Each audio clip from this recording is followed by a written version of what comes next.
நேற்றைய முன்தினம் இரவு முழுவதுமே பாகிஸ்தான் ராணுவம் தாக்குதல் நடத்தியிருந்த தகவல் நமக்கு கிடைச்சது. அட் த சேம் டைம் அனைத்து பகுதியிலும் மின்தடை இருந்தது. ஒரு போர் பதற்றம் நிலவும் போது மின்தடைங்கிறது மக்களை காப்பாற்றுவதற்கு எவ்வளவு உதவிகரமாக இருக்கும். வீடுகளும் ஜம்மு காஷ்மீர் பகுதியில் சேதமடைந்ததை நம்ம பார்க்க முடிஞ்சது.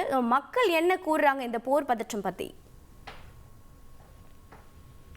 அதாவது எந்த ஒரு போர் காலங்களில் மின்சாரத்தை முழுமையாக அணைத்து வைப்பது என்பது இன்று நேற்றல்ல, காலம் காலமாக முதல் உலக போர், இரண்டாம் உலக போர் என காலம் காலமாக அனைத்து போர்களின் போதும் பின்பற்றக்கூடிய ஒரு நடவடிக்கை. ஏனென்றால் எதிரி நாடு சில குறிப்பிட்ட வைட்டல் இன்ஸ்டாலேஷனை குறிவைத்து தாக்குதல் நடத்துகின்ற போது அங்க மின்சாரம் இருந்தால் மிக எளிதாக அவர்களால் இது என்ன இடம் என்பதை அறிந்து கொள்ள முடியும். அப்படி அறிந்து கொண்டு அதன் மீது ஏவுகணை தாக்குதலையோ மற்ற தாக்குதலை நடத்துவதற்கான வாய்ப்புகள் இருக்கிறது. எனவே பொதுமக்களுடைய அந்த உயிர்கள், அவருடைய சொத்துக்கள் ஆகியவற்றை பாதுகாப்பதுதான் மின்சாரத்தை அணைத்து வைப்பது என்பது மிக முக்கியமான ஒரு நோக்கமாக இருக்கிறது. அது இந்தியா என்றல்ல, உலகம் முழுவதும் இருக்கக்கூடிய நாடுகளில் எல்லா நாடுகளும் போர்க்காலங்களில் மின் துண்டிப்பு என்பது வழக்கமான ஒன்றுதான். அந்த அடிப்படையில் தான் தற்போது இந்தியாவிலும் கூட அது நடைபெற்று வருகிறது. ஆனால் இந்தியாவிற்கு இது புதிதாக இருக்கலாம். கிட்டத்தட்ட நாம் கடைசியாக இரண்டாம் உலக போரின் போது இத்தகைய காட்சிகளை பார்த்ததாக நம் பழைய பொதுமக்கள் கூறுவார்கள். நீண்ட இடைவெளிக்கு பிறகு தற்போது இந்தியா பாகிஸ்தான் இடையே ஒரு போர் பதற்றம் ஏற்பட்டிருப்பதால் நீண்ட இடைவெளிக்கு பிறகு இத்தகைய காட்சிகளை நாம் காண்பதால் இது நமக்கு புதிதாக தெரிகின்றது. பொதுமக்களை பொறுத்தவரை அந்த எல்லையோர பகுதியில் இருக்கக்கூடிய மக்கள் தான் தற்போது இதனால் அதிகமாக பாதிக்கப்பட்டிருக்கிறார்கள். நாம் எங்கேயோ இருக்கக்கூடிய தமிழ்நாட்டிலோ கேரளாவிலோ இதனுடைய பதற்றத்தை நம்மால் தீவிரமாக உணர முடியவில்லை. இருப்பினும் எல்லையோரங்களில் இருக்கக்கூடிய மக்கள் இதனுடைய பாதிப்பை நேரில் பார்த்தவர்களாக, அறிந்தவர்களாக, தாக்கத்தை உணர்ந்தவர்களாக இருக்கிறார்கள். குறிப்பாக ராஜஸ்தான், பஞ்சாப், ஜம்மு காஷ்மீர், லடாக், அதே போல உள்ளிட்ட ஹரியானா உள்ளிட்ட பல பகுதிகளை சார்ந்தவர்கள் இதன் தாக்கத்தை உணர்ந்தவர்களாக இருக்கிறார்கள்.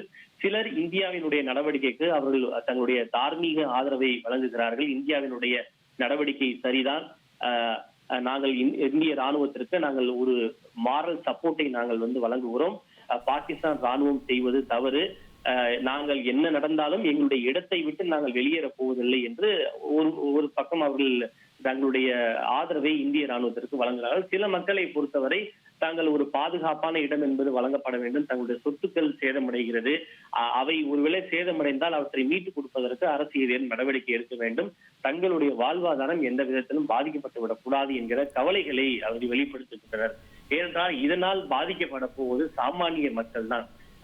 மாட மாளிகைகளிலோ கூட கோபுரங்களிலோ எங்கேயோ பாதுகாப்பான நகரத்தில் இருக்கக்கூடிய செல்வந்தர்கள் இதனால் பாதிக்கப்பட போவதில்லை. எல்லையோரத்தில் இருக்கக்கூடிய சாமானிய விவசாய பெருமக்கள், சிறு சிறு வேலைகளை செய்பவர்கள், குடிசை வீடுகள், ஓட்டு வீடுகள், இது போன்ற அன்றாடங்காட்சிகளாக இருக்கக்கூடிய மக்களின் உட்கட்டமைப்புகள் தான் அதிகம் பாதிக்கப்படுகின்றன. அவர்களை பொறுத்தவரை தங்களுக்கு முதல் வேலை தாங்கள் பாதுகாப்பான இடங்களுக்கு இடமாற்றம் செய்யப்பட வேண்டும். முதலில் தங்களுடைய உயிர், தங்களுடைய குடும்பத்தினருடைய உயிர் பாதுகாக்கப்பட வேண்டும். அதற்கு அடுத்ததாக தங்களின் சொத்துக்கள் பாதுகாக்கப்பட வேண்டும் என்பதுதான் அவர்களின் ஒரே கோரிக்கையாக வந்திருக்கிறது. ஆனால் அதற்கான உரிய ஏற்பாடுகளையும் கூட இந்திய அரசு செய்திருக்கிறது. எங்கெல்லாம் எல்லையோரங்களில் பாதிப்பு அதிகமாக இருக்கும் என்று எதிர்பார்க்கப்படுகிறதோ அந்த இடங்களில் உள்ள மக்கள் பாதுகாப்பான இடங்களுக்கு ஏற்கனவே ஆயிரக்கணக்கானவர்கள் அப்புறப்படுத்தப்பட்டிருக்கிறார்கள். இன்னமும் கூட தொடர்ந்து அப்புறப்படுத்தப்பட்டு வருகிறார்கள். அவர்களுக்கு தேவையான எல்லா வசதிகளையும் நாங்கள் ராணுவத்தோடு இணைந்து செய்து கொடுத்து வருகிறோம். அவர்களுக்கான உணவு, அதே போல மருந்து வசதி உள்ளிட்ட அனைத்தையும் நாங்கள் ஏற்படுத்தி கொண்டிருப்பதாக மத்திய அரசு தொடர்ந்து தெரிவித்து வருகிறது. எனவே மக்கள் அது குறித்து பதற்றமோ அச்சமோ தெரிய வேண்டாம் என்பதுதான் மத்திய அரசு கொடுக்கக்கூடிய ஒரு உறுதியாக இருக்கிறது.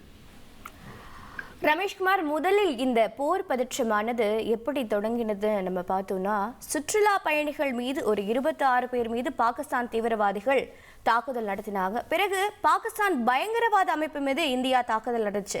ஆனால் தற்போது பாகிஸ்தான் ராணுவமே இந்திய குடியிருப்புகள் மீது தாக்குதல் நடத்திருக்கு. ஸோ இது தொடர விடாமல் இதுக்கு ஒரு மிகப்பெரிய ஒரு உள்கட்டமைப்பை நம்ம உருவாக்கணுமோ இல்லை பாகிஸ்தானுக்கு ஒரு எச்சரிக்கை கொடுக்கிறதோ அது தொடர்பாக இன்றைய தினம் 10 மணி அளவில் டிஃபென்ஸ் மினிஸ்டர், பாதுகாப்புத்துறை அமைச்சர் ராஜ்நாத் சிங் அறிவிப்பு வெளியிடுறதா தகவல் கிடைச்சிருக்கு. இந்த மாதிரி ஏதாவது ஒரு அறிவிப்பு வெளியாகுமா, எச்சரிக்கை விடுக்கிற மாதிரி? இல்லை, எச்சரிக்கை என்பது ஏற்கனவே பல தருணங்களில் இந்தியாவின் சார்பில் விடுக்கப்பட்டு விட்டது. ஆனால் அந்த எச்சரிக்கைகளை பாகிஸ்தான் பொருட்படுத்துவதாக தெரியவில்லை. அப்படி அவர்கள் பொருட்படுத்தி இருந்தால் இந்தியாவின் மீது, இந்தியாவினுடைய கிராமங்களில் குறிவைத்தும் அப்பாவி பொதுமக்களை குறிவைத்தும் தொடர்ச்சியாக அவர்கள் அத்துமீறி தாக்குதலை அவர்கள் நடத்தி இருக்க மாட்டார்கள். அப்படி இந்தியா விடுத்த எச்சரிக்கைகளை எல்லாம் அவர்களை பொருட்படுத்தவில்லை என்பதன் காரணமாகத்தான் இந்தியா தொடர்ந்து பதிலடி தாக்குதலை நடத்தி கொண்டே இருக்கிறது. இன்னும் ஒரு விளக்கம் கூட அவர்கள் இது மறுப்பு விளக்கம் கூட கொடுக்கப்படவில்லை. இந்தியாவினுடைய அப்பாவி பொதுமக்களை குறிவைத்து பாகிஸ்தான் தாக்குதல் நடத்தியதாக இந்தியா குற்றம் சாட்டியிருந்தாலும் இல்லை நாங்கள் அப்படியெல்லாம் செய்யவில்லை என்று பாகிஸ்தான் ஒரு மறுப்பு விளக்கம் கூட அவர்கள் கொடுக்கவில்லை. எனவே இந்தியா தொடர்ந்து எச்சரிக்கைகளை கொடுத்து கொண்டே இருக்கிறது. ஆனால் அது பாகிஸ்தானுடைய காதில் விழுந்ததாக தெரியவில்லை, அதை பொருட்படுத்தியதாகவோ அது செவிமடுத்தியதாகவோ தெரியவில்லை. அப்படி செவிமடுத்தி இருந்தால் நேற்று முன்தினமும் சரி நேற்றைக்கும் கூட சரி இந்தியாவினுடைய நகரங்களை குறிவைத்து அவர்கள் ட்ரோன் தாக்குதலை நடத்தியிருக்க மாட்டார்கள். நேற்று முன்தினம் ஆபரேஷன் சிந்தூர் நடவடிக்கையின் மூலம் பாகிஸ்தானில் இருக்கக்கூடிய பயங்கரவாத நிலைகள் மட்டும்தான் குறிவைக்கப்பட்டது. ஆனால் அதனை ஒரு நல்லெண்ண நடவடிக்கையாக அவர்கள் எடுத்துக்கொள்ளாமல் இந்தியாவினுடைய பல்வேறு நகரங்களின் மீது தொடர்ச்சியாக பொதுமக்களை குறிவைத்து முக்கியமான இந்திய சொத்துக்களை குறிவைத்து இந்தியாவுடைய உட்கட்டமைப்புகள் குறிப்பிட்டு சொல்ல வேண்டும் என்றால் ஜம்மு விமான நிலையம், ஸ்ரீநகர் விமான நிலையம், இன்னும் சொல்ல போனால் இந்தியாவினுடைய ராணுவ தளங்கள், முக்கியமான கோவில்கள், இப்படி மத வழிபாட்டு தலங்கள் ஆகியவற்றை குறிவைத்து அவர்கள் இந்த ட்ரோன் தாக்குதலை ஏவி இருக்கிறார்கள். ஒருவேளை அவர்கள் இந்தியாவினுடைய ராணுவ நிலைகளை குறிவைத்து ஏவி இருந்தால் கூட இந்தியா எங்கள் மீது தாக்கியது, நாங்கள் பதிலுக்கு தாக்குகிறோம் என்று பாகிஸ்தான் ஒரு நியாயம் கற்பிக்கலாம். ஆனால் அதை விடுத்து அப்பாவி பொதுமக்கள் மற்றும் பொது சொத்துக்களை குறிவைத்து இந்த தாக்குதலை பாகிஸ்தான் முன்னெடுத்திருக்கிறது. எனவே அவர்கள் சண்டையை விரும்புகிறார்களோ என்பதுதான் நாம் நினைக்க தோன்றுகிறது. இந்த போரை இந்தியா விரும்புகிறதோ இல்லையோ, சண்டையை இந்தியா விரும்புகிறதோ இல்லையோ, பாகிஸ்தான் ஒரு குறுகிய கால போரை விரும்புகிறதோ என்றுதான் என்ன தோன்றுகிறது. இந்தியா திரும்ப சொல்லி வரக்கூடிய விஷயம், நாங்கள் பதற்றத்தை அதிகரிக்க விரும்பவில்லை. we don't want to escalate the situations. எங்களுக்கு பதற்றத்தை அதிகரிப்பதற்கான எந்த உள்நோக்கமும் இல்லை. ஆனால் அதே சமயம் பாகிஸ்தான் ஒருவேளை தாக்குதல் நடத்தினால் நாங்கள் பின்வாங்க முடியாது, பின்வாங்க என்ற எண்ணம் எங்களுக்கு இல்லை. நாங்கள் திருப்பி தாக்குவோம். அந்த தாக்குதல் என்பது மிக பலமான வலுவானதாக இருக்கும் என்று இந்தியா தெரிவிக்கிறது. நிச்சயமாக இந்தியாவை விட அனைத்து வகையிலும் பலமான ராணுவத்தை கொண்டிருக்கக்கூடிய இந்தியா இப்படித்தான் கூற முடியும், இப்படித்தான் செயலாற்ற முடியும். ஒரு பாகிஸ்தானை விட பலமான ஒரு ராணுவத்தை வைத்திருக்கக்கூடிய இந்தியா பாகிஸ்தான் தாக்கினால் நாங்கள் திருப்பி தாக்க மாட்டோம், நாங்கள் பின்வாங்குவோம், நாங்கள் அமைதியை கடைபிடிக்கிறோம் என்று சொல்வது என்பது அது எந்த அளவுக்கு சரியானதாக இருக்கும் என்று தெரியவில்லை. எனவே இந்த போரை இந்தியாவை விட பாகிஸ்தான் தான் அதிகமாக விரும்புகிறதோ என்று அதனுடைய நடவடிக்கைகள் மூலம் நாம் புரிந்து கொள்ள முடிகிறது. அதி முக்கிய விவரங்களை அனைவருக்கும் புரிய வைக்கும் பாட்காஸ்ட். தவிர்க்க முடியாத முதல் மக்கள் வளைகுடா நாடுகள் பிரான்சிஸுக்கு பிரியா சம்பவங்களை தேடி களத்திற்கே உங்களை அழைத்து செல்லும் ஸ்பாட்லைட். அங்க இருக்கக்கூடிய கள விவரங்கள் என்ன? இந்திய ராணுவம் கடந்த 5 வருஷமாவே சார் எனக்கு ரொம்ப பிடிக்கும் அவர் வர்றதுக்காக. எங்களுடைய நியாயமான கோரிக்கை even at the cost of stopping பார்வையாளர்களையும் செய்திக்குள் பங்கெடுக்க செய்யும் மக்கள் குரல். 50 ரூபாய் எங்களுக்கு தண்ணிக்கு ஒரு தீர்வே இல்லங்க 10 வருஷமா.